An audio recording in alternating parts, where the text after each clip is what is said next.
Welcome back, everyone, to A Knight's Tale. This is Knight from Ninja Knights Live. If you've been following the series, you know these aren't just childhood stories.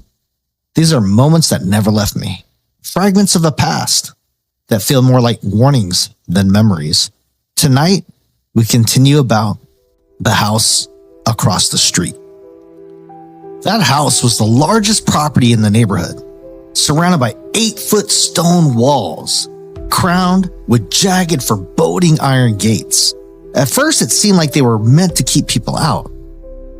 But as I grew older, I couldn't shake the feeling that maybe those gates were built to keep something in.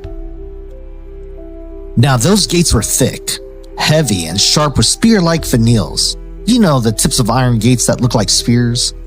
They loom like sentinels, as though they weren't guarding a home, but sealing off a secret. And beyond them, in the distance, stood this old stone watchtower. Scorched, broken, it looked very ancient. It looked like it had endured a fire or maybe a battle that no one alive remembered. The tower just sat in the middle of the endless Kogan grass.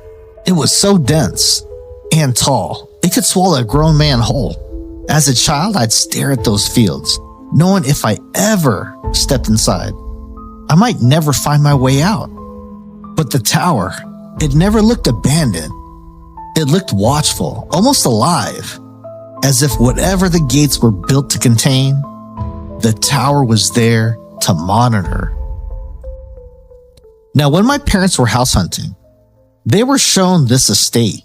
My mother instantly fell in love with it, but fate intervened. It had already been rented out. So they just settled for the house across the street, the one directly in its shadows. Not long after, there was this Hawaiian or Polynesian family moved into the estate. Now, my parents never really knew them, but they did notice some strange patterns. For example, during the day, life seemed ordinary, but at night, the house went completely dark. No lights, no movement, only silence.